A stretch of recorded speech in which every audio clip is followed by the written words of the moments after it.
News 19 और आज का मतदाता टीवी में रितेश सहाय जी आपका स्वागत है। आप सेंसिबल मेडिकेयर प्राइवेट लिमिटेड के डायरेक्टर हैं। बहुत बहुत आपका धन्यवाद है। मैं चाहूँगा सर, वर्तमान समय में जो सुनने से लेकर बहुत सारी जो कानों की दिक्कतें होती हैं, समस्या होती है, उसके बारे में मैं चाहूँगा थोड़ा सा विस्तार पूर्वक मुझे आप बताएं सर। धन्यवाद श्रीवास्तव जी। अच्छा लगा आप हमारे ऑफिस में आए। बेसिकली सुनने की जो समस्या है आज से नहीं है, काफ़ी सालों से चल रही है। पोस्ट कोविड इसका इम्पैक्ट ज़्यादा बढ़ गया क्योंकि बहुत सारी मेडिसिन्स की साइड इफ़ेक्ट की वजह से यंग एज के लोगों को भी हियरिंग प्रॉब्लम होने लगी, जिसका बेसिकली इसको हम हैंडल कैसे करते हैं कि जब किसी को ईएनटी डॉक्टर के पास एक पेशेंट जाता है तो पेशेंट कंप्लेन करता है कि सीटी बज रही है या कम सुनाई दे रहा है या कान में कोई भारीपन सा है, गूंजता है, कभी कभी आवाज़ गूंजती है। तो ऐसे केसेस में ईएनटी डॉक्टर्स हमारे पास भेजते हैं टेस्टिंग के लिए। हमारे पास ये ऑडिमीटर रखा हुआ है, ये इम्पीडेंस ऑडिमीटर है, यहाँ पर ऑटो एकॉस्टिक एमिशन मशीन है, बेरा मशीन है। इन सभी मशीनों के द्वारा हम उनके कान की जैसी ज़रूरत होती है वो जांच करते हैं, फिर डॉक्टर को हम वापस भेजते हैं। हमारी कंपनी के अंदर में ऑडियोलॉजिस्ट एंड स्पीच थेरेपिस्ट काम करते हैं, जो ये काम जांच करने का वो लोग करते हैं। क्योंकि हमारे कई सारे और भी सेंटर्स हैं, तो हर सेंटर्स पे हमारे ऑडियोलॉजिस्ट एंड स्पीच थेरेपिस्ट इन कामों को बखूबी निभाते हैं। हम उनकी ट्रेनिंग अच्छी अच्छी कंपनियों से करा के फिर प्रॉपरली ट्रेंड करके तब अपनी कंपनी में हम हायर करते हैं। सर विस्तार पूर्वक मैं बहुत सारे बेसिकली आपने कोविड का नाम लिया, तो pre Covid and post Covid में काफ़ी फ़र्क आया है। हमारे कंपनी को स्टार्ट करने का मेन उद्देश्य जिन बच्चों को, जिन बड़े लोगों को, जिन बुज़ुर्गों को सुनने में दिक्कत होती है, उनको सुनने में हम मदद करते हैं। कैसे बेटर सुनाई दे, उसके लिए हम अलग अलग कंपनियों के हियरिंग एड के थ्रू उनको सुनाने की कोशिश करते हैं। लास्ट 2001 से हम इसी फील्ड में काम कर रहे हैं।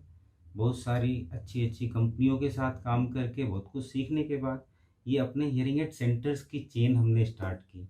हमारे हियरिंग एड सेंटर की चेन का नाम है सेंसिबल हियरिंग केयर। ये सेंटर अभी यहाँ पर गाज़ियाबाद में हेड ऑफिस है। इसके बाद हम वसुंधरा इनक्लेव दिल्ली में एक सेंटर स्टार्ट कर रहे हैं, एक साउथ दिल्ली में हम सेंटर स्टार्ट कर रहे हैं। इसके अलावा कई सारे ईएनटी डॉक्टर्स एंड हॉस्पिटल्स को हमने आउटसोर्स करके रखा हुआ है, जहाँ पर हमारे ऑडियोलॉजिस्ट काम करते हैं और वो ऑडियोलॉजिस्ट इस फील्ड के लिए एक्सपर्ट होते हैं, जो ये काम किया जाता है कि हम सुनने की जांच करना। सबसे बेसिक चीज़ें होती हैं, जैसे हम आँखों की जांच करते हैं उसी तरह से हम सुनने की जांच करते हैं। सुनने की जांच के लिए एक मशीन होती है जिसे हम ऑडियोमीटर कहते हैं। ऑडियो का मतलब होता है सुनना, मीटर का मतलब होता है सुनने की जांच करना। तो सुनने की जांच करने के लिए ऑडियोमीटर के थ्रू हम पेशेंट के कान में हेडफोन लगाकर अलग अलग तीव्रता की आवाज़ देते हैं और ये उसकी थ्रेशोल्ड वैल्यूज़ निकालते हैं, जिससे हमें ये पता चलता है कि उसका हियरिंग लॉस कितना है। उस हियरिंग लॉस में कई तरह के हियरिंग लॉस होते हैं, जैसे sensory neural hearing loss, conductive hearing loss, mix hearing loss. In hearing loss को डिटरमिन हमारे ऑडियोलॉजिस्ट करते हैं। उसके बेस पे अगर हियरिंग एड्स की ज़रूरत होती है तो हम हियरिंग एड लगा के पेशेंट को सुनने में मदद करते हैं। अगर किसी को ईएनटी इंटरवेंशन की ज़रूरत होती है, लाइक किसी को मिक्स पैथोलॉजी हियरिंग लॉस है, किसी को कंडक्टिव हियरिंग लॉस है, तो हम ईएनटी डॉक्टर को रिकमेंड करते हैं, वो थ्रू सर्जरी उनको ठीक करते हैं। आज की डेट में कान की मशीनें बहुत सारे तरीके की आ चुकी हैं सर, बहुत ज़्यादा नेट पे भी दिखती हैं, जैसा आप देख रहे हैं। जी जी जी। आज की डेट में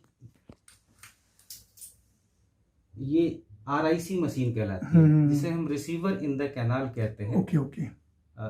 इस मशीन के अंदर में कुछ ऐसे फीचर्स हैं कि आप रिचार्जेबल मशीन होती है जिसमें बैटरी बदलने की भी ज़रूरत नहीं होती। रिचार्ज कर दीजिए आप। आपको एक चार्जर यूनिट साथ में मिलता है 2 मशीन के साथ में, उस पर आपने रख दिया इसको, मशीन चार्ज हो जाती है। रात भर चार्ज किया, सुबह उठ के लगा लिया, क्योंकि ओल्ड एज में पेशेंट को बैटरी निकाल के बदलना थोड़ा टफ होता है। Right right right. फिर कुछ ऐसी भी मशीनें होती हैं जिनको कान के अंदर हम लगा देते हैं, जिसे एक सेकंड मैं आपको दिखाता हूँ। जी जी सर। जिसे इनविजिबल मशीन कहते हैं। ये CIC है, इतनी छोटी सी मशीन है जिसे हमने कान के अंदर ऐसे लगा, पता भी नहीं चल रहा है, दिखाई भी नहीं दे रहा है। नहीं दे रहा है। तो जो यंग जनरेशन है वो चीजों को हाइड करना चाहती है, तो इन लोगों के लिए ऐसी छोटी मशीनें भी, जो एडवांस टेक्नोलॉजी है उसके साथ जो हमारे सेंसिबल मेडिकेयर प्राइवेट लिमिटेड जुड़कर काम कर रही है सर। बिल्कुल सही कहा। सवाल मेरा एक बड़ा था सर, पहले के दशक की मैं बात कर रहा हूँ सर, देखा जाता था कि कान की बीमारी जो बुजुर्ग होते थे उन्हीं की होगी, तो ऐसा क्या जनरेशन गैप आ गया, क्या प्रॉब्लम आ गई कि देखा जाता कि जो बच्चे पैदा होते हैं या जो बहुत कम उम्र के बच्चे होते हैं उनको भी ये समस्या पाई जाती है, ऐसा क्या कारण हो गया, ऐसा किस वजह से हो रहा है सर? पहले हमारे यहाँ जागरूकता नहीं थी, तो हमारी गवर्नमेंट ऑफ इंडिया ने कुछ नए नए ऐसे स्कीम्स निकाले जिसको हम कहते हैं कि इट इज, कई जगहों पे इसको मैंडेटरी भी कर दिया गया कि early identification of newborn babies. अगर हम अर्ली आइडेंटिफाई कर लेते हैं कि उसको हियरिंग प्रॉब्लम है या नहीं है, अगर है तो हम ट्रीट कर सकते हैं। तो early identification of newborn babies के लिए हर गवर्नमेंट हॉस्पिटल्स के अंदर में या प्राइवेट हॉस्पिटल, हर गवर्नमेंट हॉस्पिटल के अंदर में गवर्नमेंट ऑफ इंडिया ने प्रोक्योर कराया ऑटो एकॉस्टिक एमिशन नाम की एक डिवाइस है जी, जो कान में एक लगा के, छोटे 1 दिन के बच्चे को भी हम एक प्रोब लगाते हैं और ये पास या रेफर रिजल्ट देता है। पास का मतलब कि हम पेशेंट के पेरेंट को बोलते हैं कि हियरिंग प्रॉब्लम नहीं है, आप जा सकते हैं। रेफर का मतलब there is possibilities of hearing loss, it means कि पेशेंट के पेरेंट को हम अलर्ट करते हैं, रिपीट टेस्ट 2-3 महीने में दोबारा कराएं, और अगर रेफर फिर से आता है तो एक और टेस्ट होता है जिसे हम बेरा टेस्टिंग कहते हैं, ब्रेन इवोक रिस्पॉन्स ऑडिमेट्री। राइट। ये टेस्ट कराने के बाद से हमें ये पता चल जाता है कितना हियरिंग लॉस है उसको, तो उसके अकॉर्डिंगली फिर डॉक्टर्स की टीम, ऑडियोलॉजिस्ट की टीम इसमें वर्क करके उनके सुनने की क्षमता को बेटर करने के लिए अपनी तरफ से प्रयास करती हैं। इसमें आज की डेट में एक कॉक्लियर इम्प्लांट सर्जरी भी आ गई जो छोटे बच्चों को कराई जाती है। कान के अंदर एक इम्प्लांट फिट कर दिया जाता है, यहाँ से कट करके अच्छा एक अंदर इम्प्लांट फिट कर दिया जाता है जिससे कि उनको सुनने में काफी मदद होती है। वो मशीन सुनाई देने का काम करता है। अच्छा। बट उसके स्पीच को डेवलप करने के लिए स्पीच थेरेपिस्ट की टीम की जरूरत होती है जो स्पीच डेवलप कराने में उनकी मदद करते हैं। ये है कि जब घर में बच्चा पैदा होता है बड़ी खुशी का माहौल होता है, बहुत हमारे हिंदुस्तान में जो संस्कृति है, चाहे बेटी हो बेटा, और उसमें टेस्टिंग की प्रथा बहुत कम है, लेकिन फिर भी अगर ये प्रथा ज़्यादा जागरूकता होती है तो अगर उसमें कुछ दिक्कत आती है, जैसे कि आपका रेफर का दिक्कत आ गया या कुछ उसमें प्रॉब्लम आ गई, तो क्योरेबल होता है sir? Yes. Cochlear implant surgery उन्हीं बच्चों के लिए है जिनके अंदर में किसी भी रीजन से हियरिंग डेफिशिएंसी है।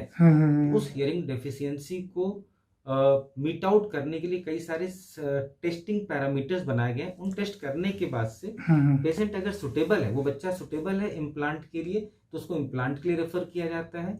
कान की मशीन से फायदा होना है तो कान की मशीन के लिए रेफर किया जाता है। तो इट्स अ कंप्लीट टीम होती है जिसमें audiologist, speech therapist, ENT doctors, और हम लोगों का रोल है कि इन लोगों के साथ में क्लब करके सबको एक साथ जोड़ के रखते हैं। राइट। रितेश जी, आपका अनुभव काफ़ी लंबा होगा, लेकिन मैं एक सवाल बिल्कुल एक पत्रकार के नाते, ज़्यादा मुझे जानकारी नहीं है, जो आज के समय में ध्वनि प्रदूषण है सर, चाहे वो ट्रैफिक पे हो या कोई बहुत बड़ा डीजे होता है, शादी होता है, क्या इन सब चीज़ों से भी लोगों को बचना चाहिए? आज की डेट में ये बहुत इंपॉर्टेंट है। राइट। क्योंकि नॉर्मल जो हम सुनते हैं वो 15-20 डेसिबल की आवाज़ सुनते हैं। आप डीजे में जो साउंड बज रहा है वो 120 dB से ज़्यादा होता है। बताइए। वो नॉइज जब कान के अंदर जाता है तो हियरिंग सेल्स को डैमेज करता है। और अब बहुत आज की डेट में जनरेशन बहुत ज़्यादा ईयरफोन्स लगा के सुनती है, ट्रैफिक में बहुत ज़्यादा नॉइज है। फैक्ट्रीज में ये मैंडेटरी किया गया कि एवरी ईयर आपको अपने कान की जांच कराते रहने की ज़रूरत है, क्योंकि वहाँ शोर ज़्यादा होता है।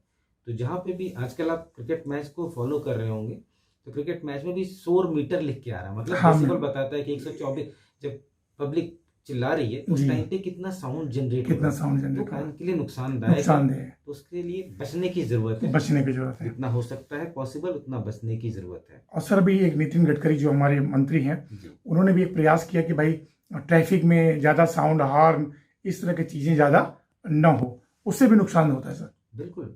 बैंकॉक ऐसी सिटी, छोटी सी कंट्री है, बट वहाँ पे हॉर्न बजाने पे बैन है, आप ऐसे बैन हॉर्न है। नहीं बजा सकते। हम्म। तो नितिन गडकरी इंटरनेशनल लेवल की चीज़ों को फॉलो कर रहे हैं इंडिया में, जी जी, और अपनी तरफ से बेस्ट कोशिश कर रहे हैं हर जगहों पे। Right right sir, right. Doctor Ritesh Sai ji, आपका बहुत बहुत धन्यवाद। सॉरी, रितेश साय जी। जी और मैं चाहूँगा कि कम से कम ये एक ऐसी समस्या से हमारा भारत पूरा मुक्त हो। अगर समस्या होती है तो वो क्योरेबल हो, दूर हो। और जहाँ तक मैं समझता हूँ सेंसिबल मेडिकेयर प्राइवेट लिमिटेड इस काम को बखूबी निभा रही सर। बहुत बहुत धन्यवाद sir. Sensible Medicare private limited एक कंपनी है, जी। इसके अंदर में हमारी sensible hearing care yes yes सुनने से रिलेटेड प्रॉब्लम्स को हेल्प करती है।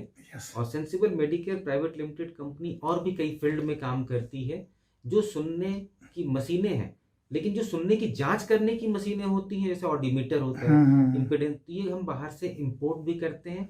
गवर्नमेंट एंड प्राइवेट मार्केट में हम इन्हें सप्लाई भी करते हैं, जिससे कि हर हॉस्पिटल इन फैसिलिटीज को अवेल कर सके और म्यूचुअल बेनिफिट सबका हो, उसका लाभ भी हो सके उसको। बिल्कुल सर आपका बहुत बहुत धन्यवाद। फिर किसी विषय में मिलेंगे sir. Thank you so much. Thank you.